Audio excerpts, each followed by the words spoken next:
கப்பல் உடைந்து போகத்தக்கதான கடும் புயல் தாக்கிய போது அன்று இரவிலே சொப்பனத்திலே கர்த்தர் வந்து, நீ பயப்படாதே, நான் உன்னுடனே இருக்கிறேன், உன்னோடு கூட பயணம் செய்கிற ஒருவரும் உயிரிழக்க மாட்டார்கள் அப்படின்னு சொல்லிட்டு போகிறார்.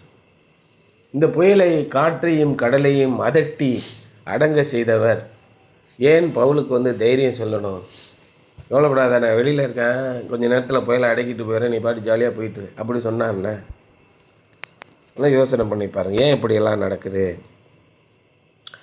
Now in that horrible Roman prison, Paul again experienced the strengthening presence of the Lord, who had promised, never will I leave you, never will I forsake you. உன்னை நான் விட்டு விலகுவதுமில்லை, உன்னை கைவிடுவதுமில்லை, உன்னை மறப்பதுமில்லை சொன்ன தேவன் மறுபடியும் அவருடைய பிரசன்னத்தினாலே பவுலை மறுபடியும் தேற்றுகிறார்.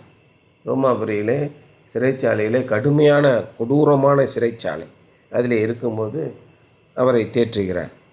But note that Paul's concern was not for his own safety or comfort. Paul கவலைப்பட்டதெல்லாம், துயரப்பட்டதெல்லாம் தன்னுடைய சொந்த பாதுகாப்பிற்கோ அல்லது அவருடைய சௌகரியத்திற்கோ கவலைப்படவில்லை. It was the preaching of the word so that Gentiles might be saved. கிறிஸ்துவை அறியாதவர்கள் அல்லது யூதர்கள் என்று யூதர்களுக்கு மட்டும்தான் இயேசு கிறிஸ்து என்ற நிலையை மாற்றி யூதர்கள் அல்லாதவர்களுக்கும் இயேசுவை போதிக்க வேண்டும், இயேசு கிறிஸ்துவின் வார்த்தையை சொல்ல வேண்டும் என்ற அவருடைய கவலை முழுவதும் அங்கே இருந்தது. It was Paul's special calling to minister to the Gentiles, and he was not ashamed of the gospel even in the great city of Rome.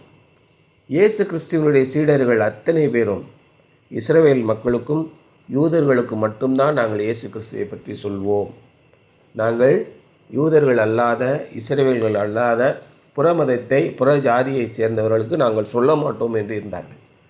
ஆனால் பவுல் இல்லை, இயேசு கிறிஸ்து எல்லோருக்கும் உரியவர், உலகத்தின் பாவங்களை சுமந்து தீர்க்கிற தேவ ஆட்டுக்குட்டி, யூதர்களின் பாவத்தை சுமந்து தீர்க்கிற தேவ ஆட்டுக்குட்டி அல்ல, இஸ்ரவேல் மக்களின் பாவத்தை சுமந்து தீர்க்கிற தேவ ஆட்டுக்குட்டி அல்ல. அதுதான் யோவான் சொன்னார்.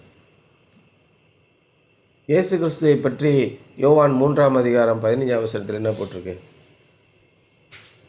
தேவன் தம்முடைய ஒரே பேரான குமாரனை விசுவாசிக்கிறவன் எவனோ அவன் கெட்டு போகாமல், எவனா இருந்தாலும் சரி, நித்திய ஜீவனை, அழியாத வாழ்க்கையை பெறும்படிக்கு அவரை தந்தருளி இந்த உலகத்திலே இவ்வளவாய் மனித குலத்தின் மீது அன்பு கூர்ந்தார்னு எழுதியிருக்கு.